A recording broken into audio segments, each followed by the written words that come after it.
I used to think something was wrong with him.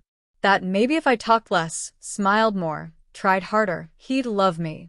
But no matter what I did, my dad never looked at me the way he looked at my brothers. Never with pride, never with warmth, just indifference. My name is Alina, and growing up, I was the invisible one in my own family. My father, Richard, wasn't the yelling type. He never raised his voice. He didn't need to. His silence said everything. When I got straight A's in middle school, he barely nodded. But when my brother Jake passed a single class, he'd been failing. Dad clapped him on the back and said, "That's my boy." I was 12 when I first realized it. It was Father's Day. I'd spent hours making a card, decorating it with glitter, stickers, and a poem I wrote myself. I handed it to him after dinner, my little heart bursting with hope. He glanced at it, muttered, "Thanks," and went right back to watching the game on TV. 5 minutes later, my brother Ryan came in, tossed him a store-bought mug that said #1ad, and Dad acted like he'd just been handed a trophy at the Super Bowl. I remember standing there, card still clutched in me hand, wondering why mine wasn't 10-0. That's what it always came down to. I was never enough. Ryan and Jake were the golden boys. Ryan was the athlete, always breaking school records and getting write-ups in the local paper. Jake was the smooth talker, charming teachers, relatives, and anyone who crossed his path. And me, I was the quiet one, the moody one, the girl who spent too much time in her room writing stories or drawing. My mother used Tawtry to balance things out. She'd hug me tight and whisper, "You're special, too, sweetheart." But even she knew the hierarchy in our house. If Ryan wanted the last slice off pizza, he got it. If Jake needed money, Dad handed over. No questions asked. Iance asked for a new sketchbook, and Dad said, "What's the point? You'll quit halfway like everything else." That cut deeper than he'll ever know. At dinner, I'd sit quietly while Dad asked my brothers about their plans, their goals, their day. He never asked me. Not once if I spoke up. It was usually met with a dismissive grunt or a forced smile. I learned to stay quiet, to not interrupt the boys' spotlight. But inside me, something was growing. Not just sadness, something sharper. Anger. Odd determination I couldn't yet name. I started working harder, pushing myself to excel. Not because I thought he'd notice, but because I wanted to matter to someone. Even if it was just myself, I stopped trying to win his love. Instead, I focused on building a life he couldn't ignore. A version of me he'd have no choice but to see. I was tired of being the forgotten daughter. Onady, I promised myself he'd remember me, not as the quiet girl he dismissed, but as the woman who changed everything. If you ever walked into our house during the holidays, you'd think you were watching commercial for the perfect American family. Laughter echoing from the kitchen. My brothers throwing a football in the backyard. Dad grinning with a beer in hand. But I knew the truth. I knew what it felt like to beta background in someone else's highlight reel. My brothers, Jake and Ryan, were born to shine. At least that's how my father made it seem. Jake, the eldest, could charm the stripes off a tiger.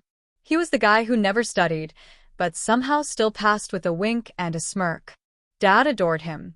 They had inside jokes, matching fishing hats, and a handshake they'd made up when Jake was 10. I remember watching them once from the hallway as Jake showed Dad a business idea scribbled on a napkin. Dad looked at him like he'd just solved world hunger. "Atta boy," he said, clapping him on the back. "You've got the brain of a leader." Ryan, the youngest, was the golden athlete. Soccer trophies lined his shelves. Dad went to every game, rain or shine, and screamed from the sidelines like a proud high school coach. After Ryan scored a winning goal, Dad threw a full backyard party, barbecue, music, neighbors invited. I was there, too, of course. Setting out plates, cleaning up. Me. I got a good job once when I was accepted into the honors program. Just once. No party, not dinner, just a passing sentence during breakfast in between bites of toast. Honors, huh? That's nice. I studied late into the night. Pushed myself in every class. Took part-time jobs to afford extra courses. I earned certificates, won quiet awards, even got a scholarship. But my success never sparkled the way others did in his eyes. AT family dinners, Dad would beam with pride as he talked about Jake's new startup, Orion's training camp. He'd mention my internship at a prestigious firm, and he'd nod, then turn back to my brothers. Anyway, he'd say, "Jake, tell them about that investor meeting." The message was loud and clear. They were the main event. I was the intermission, but the most painful part. I didn't hate me brothers. They were never cruel to him. They loved the spotlight, sure, but they didn't shove me into the dark. It was my father who did that. And I couldn't understand why. I tried everything, being helpful, being independent, being successful. Nothing worked. Sometimes I wondered if he even realized the way his favoritism crushed him. Other times I knew he did, and just didn't care. I told myself to let it go, to focus on myself, to not need his validation. But deep down I still wished for it. Just once I wanted him to say, "I'm proud of you, Alina." Not because I had to, but because he meant it. That moment never came. But another one did, point one that would change everything. Not in the way he expected, and certainly not in the way he wanted. It was supposed to be my moment, the culmination of years spent burning the midnight oil, sacrificing social nights, and drowning in self-doubt. I had built my small startup, an innovative digital platform that was set to revolutionize the local market. It wasn't just a business. It was the embodiment of every late night, every tear, and every quiet moment of determination. I had poured my soul into it, believing that finally my worth would be undeniable. The launch event was held in a sleek, modern conference room downtown. Investors, local press, and industry leaders poured in, their eyes full of curiosity and anticipation. I took the stage with a trembling mix of excitement and fear, my heart pounding as if trying to escape the confines of my chest.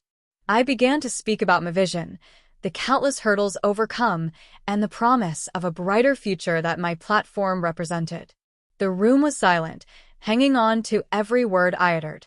For the first time, I felt seen, really seen for what I'd achieved on my own merit. After the presentation, the energy in the room shifted. Handshakes and congratulations flowed in, and I even caught snippets of praise from seasoned investors who saw potential in my work. With a cautious smile, it made my way to a quieter corner, allowing myself a brief moment of relief and pride. Yet, as the evening progressed, that pride would soon be shattered. Later that week, the family gathered at home for a celebratory dinner, a habitual reunion that was asmic about showcasing accomplishments as it was about displaying hierarchy. In the softly lit dining room, my brothers arrived with their usual effortless confidence, each exchanging stories of victories and milestones. The air was thick with unspoken triumphs that had long been crystallized into our family's tradition of favoritism. When the dinner began, my father, Richard, took his customary seat at the head of the table. Conversation flowed, but inevitably the topic turned to achievements. I expected a moment of quiet acknowledgement, a nod, a word of respect, but instead the narrative swiftly pivoted. My father, with his practiced ease, began recounting the family's latest feats. "Ryan hit his third home run this season," he said, his voice brimming with pride, pausing for laughter from Agathard kin. "And Jake, I hear you've sealed another major deal for your new venture. Fantastic work, son." His words rolled out like well-rehearsed lines at a family play, each one earning its due applause.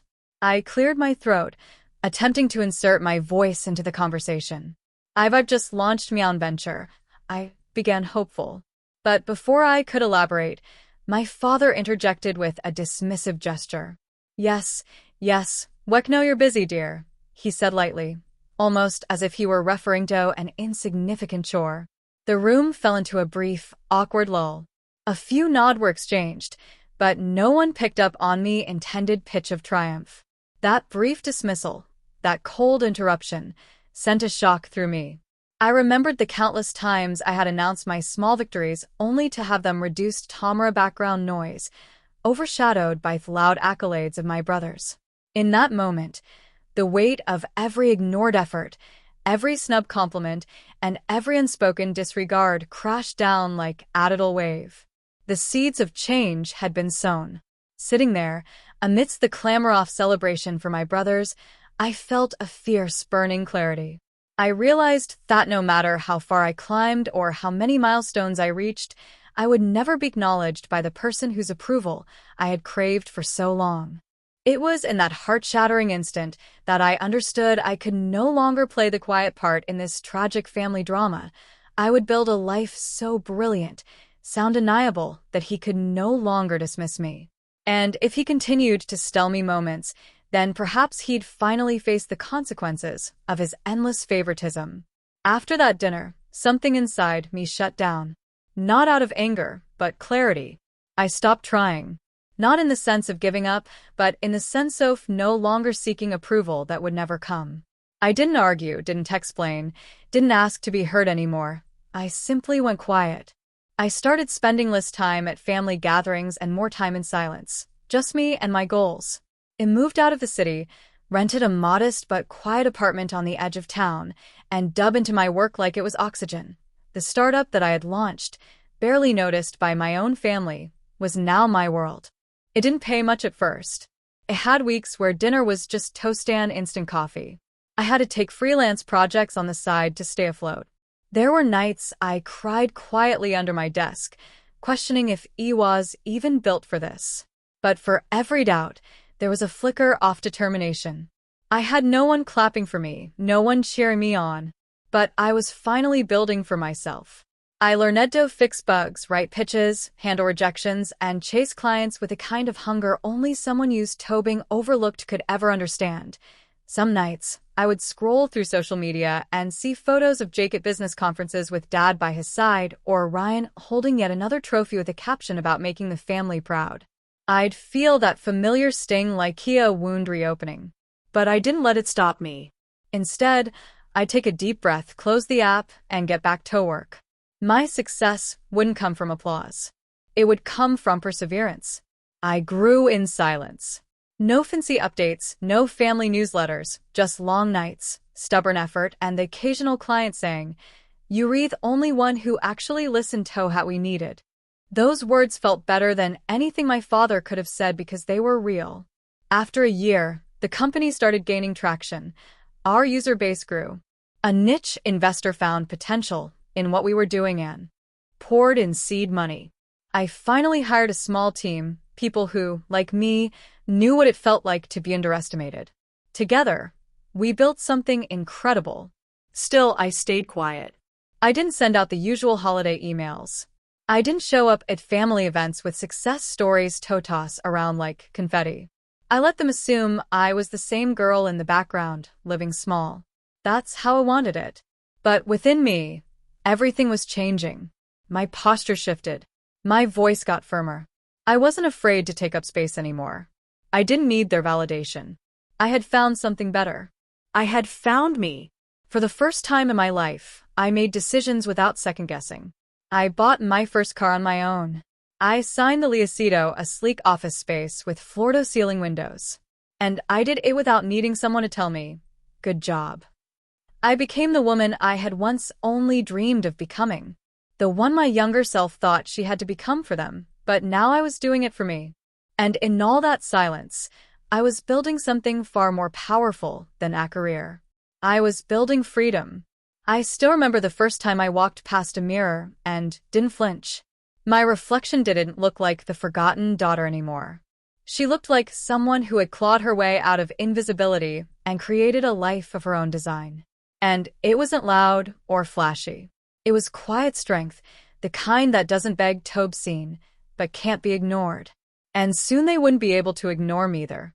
Not after what I was about to do. I hadn't been home in almost 2 years, not for birthdays, not for holidays, not even for the obligatory phone calls. The silence was mutual. Noon reached out to check on me, and I didn't expect them to. That's the thing about being forgotten. You eventually become comfortable with your own absence. But this year, I made a decision. I recipe-peed to the annual Father's Day dinner. No explanation, no follow-up, just a simple "I'll be there" in the family group chat. The reactions were a mix of emojis and passive silence. I could almost feel the awkwardness through the screen. The night before, I stood in front of a sleek black luxury car in a dealership showroom, signing paperwork under a fake last name I had legally changed to after launching my business. They wouldn't heaven recognize it. None of them had ever asked what I was doing or who I was becoming. Next to me sat a small black envelope. The edges were crisp, the paper heavy and expensive. Inside was a single legal document that would change everything. Father's Day arrived. I dressed carefully, not to impress, but to remind myself who I had become. Confidence in every inch of fabric, power in every step. When I pulled into the driveway, the car's engine purred like a warning. My siblings were already there, clinking glasses and laughing on the patio. Dad was at the head of the table, grinning wide, drink in hand, the favorite role he played so well. Heises flicked toward me, and for a moment confusion broke through his usual smugness. Then a smile. Well, look who finally decided to show up. Everyone turned. I could feel their surprise and judgment settle into the air. I smiled politely. Hi, everyone. Happy Father's Day, Dad. The dinner was the same mix of forced laughs and subtle jabs. Jake talked about his new condo. Ryan bragged about another promotion. Dad nodded and beamed like a king surrounded by princes. And then came the moment. I stood up slowly, the quiet drawing everyone's attention. I brought something for you, I said, looking directly at Dad. I walked outside, leaving the door open behind me. Moments later, I drove the luxury car into the driveway. Sleek, black, impossible to ignore. I got out, walked back inside, and laid the small black envelope on the table in front of him. For you, Dad. Happy Father's Day. Gasps rippled through the room. Is that a car? Jake asked, squinting toward the driveway. Ryan leaned forward. Wait, you bought that? Dad looked from the keys to home, completely stunned. He picked up the envelope, his fingers trembling a little. What's this? Just open it, I said quietly, my voice calm and steady. Everyone leaned in as he slipped the paper out. For a second, his expression didn't change. Then his eyes started darting over the page, and slowly his face drained of color. His jaw clenched. What is this? He barked, now glaring at me. I gave him a long, unreadable smile. Read it carefully. You'll see. And with that, I turned, walked out the door, and got into the car. I drove a while as the shouting started behind me, because that envelope, it wasn't just paper. It was the ownership document of the company that had just acquired the firm he worked for. His job, his pride, his status, all now under my control. Happy Father's Day indeed. The house looked the same, tastefully decorated, spotless cold. My mother moved in and out of the dining room like a silent shadow, refilling glasses and smiling at jokes that weren't funny. My brothers were already a few drinks in, and their felt thick with old habits and unspoken rules. I sat quietly at the end of the table, the black envelope re-stinged in my purse, heavy like heartbeat. The car keys were tucked safely into my coat pocket, parked just outside the window in full view of the driveway. The conversation swirled around me like it wasn't even there. Ryan talked about his latest investment win. Jay cracked jokes about people who still rent. And Dad, of course, nodded in approval, soaking in the pride like sunlight. So, how's business, Dad? Jake asked, lifting his glass. Dad chuckled. Busy as always. But not everyone is cut out for this kind of pressure. Takes real backbone. He looked at Ryan. Good thing I've got 2 sons who aren't afraid to lead. I raised an eyebrow, but said nothing. It wasn't heaven subtle anymore. Then he glanced down the table toward me. I could feel the moment shift before he even opened his mouth. And then there's the loser sitting at the table, he said, gesturing toward me with a smirk, still pretending to be the black sheep. Huh. The laughter exploded. Jake nearly choked on his drink. Ryan laughed so hard he had toss-lapped the table. My hand stayed folded in me lap. I didn't blink. I didn't smile, I just waited. When the laughter finally died down, I stood up slowly, calmly, the way you move when you already know how the story ends. I actually brought you something, Dad, I said, pulling the envelope from my purse. A little Father's Day gift. The room stilled. Even the air seemed to pause. I walked down the length of the table and placed the envelope directly in front of him. He glanced at it, puzzled. "What is this?" "Just open it," I said, then stepped back and folded my arms. Hair up the flap with dramatic flair, Asif expecting a joke or cash. His fingers unfolded the paper, and as his eyes began to scan the words, the color in his face changed. First confusion, then disbelief, then a slow, creeping horror. What? "What the hell is this?" he asked, looking up at me, eyes narrowing. "You remember Anderson Tech, the company you've worked at for the last 10 years? I said softly. "It's under new ownership." A beat. "I bought it," I continued, "through a silent acquisition. Effective last week, the silence was immediate, deafening. I leaned in slightly and added, "So no, I'm not the loser at the table. I'm the woman who just became your boss's boss." His mouth opened, but no words came out. Jake looked pale. Ryan dropped his fork. "And that car out front," I said, glancing toward the window. "That was part of the presentation, but I'll be taking it with him now." I turned without waiting for permission, walked outside, and slid into the driver's seat. The sound of the engine roared to life. And just as it pulled away, I heard it, his scream from the open front door. It wasn't anger. It was fear. The car's engine hummed steadily as I drove away from the house. I kept my eyes fixed on the road, the weight of what I had just done settling into my chest. It wasn't about revenge anymore. It was about something much deeper. For years, I had let myself shrink in the shadows of a family that never truly saw me. And now I was standing tall, casting a shadow they couldn't ignore. But the weight of the moment wasn't the only thing pulling at me. I knew what was happening behind me. I could picture it as clearly as if it were still sitting at that table, hearing the deafening silence that followed my words. I wasn't there anymore, but my actions would speak louder than anything I could have said. Back inside, my father's hands were shaking as he held the paper. He looked from it to his son's, his lips moving as though he were trying to find words that wouldn't come. I could see the panic beginning to bloom, creeping through every muscle in his body, spreading like a virus. "Dad?" Jake asked, his voice suddenly small. He stood up, coming around to where Dad sat frozen. The paper still gripped tightly in his hands. "What's going on?" Ryan, the overconfident one, had already stood up as well, trying to peek over their father's shoulder. "What is that? It looks like wait. Is that real?" Dad didn't answer. His eyes were glued to the document, his fingers skimming the words, but failing to make sense of them. The words on the page were simple enough, but for him, they were a death sentence. I could already hear their questions in my mind. The panic, the disbelief, the frantic rush to understand what was happening. They'd always relied on him for answers. Now the answers were slipping away, and there was nothing they could do to stop it.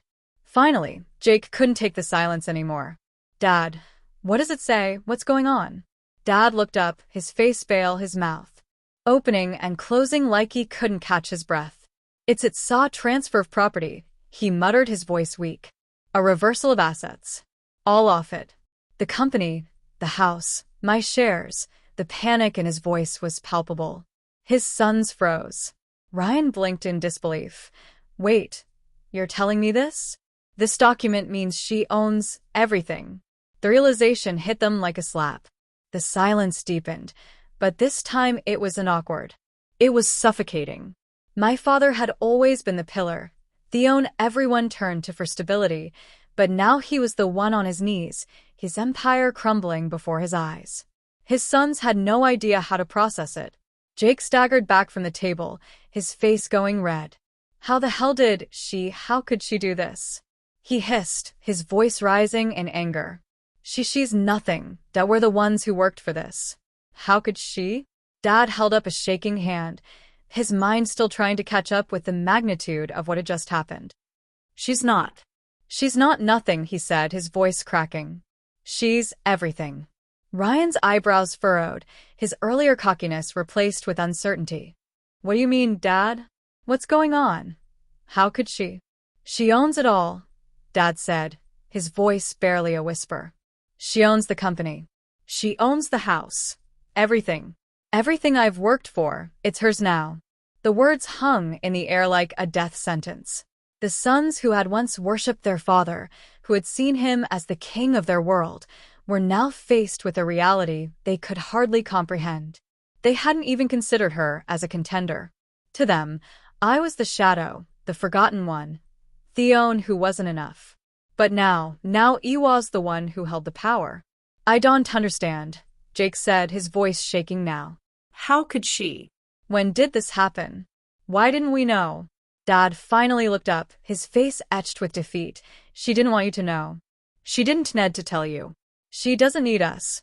Ryan took a step back, trying to collect himself. But how did she get this much? How? She didn't ask for anything, Dad said, his voice cold now. She just took it.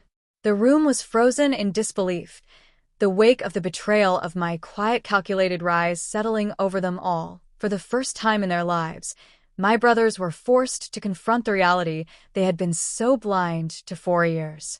I was not the failure they thought I was.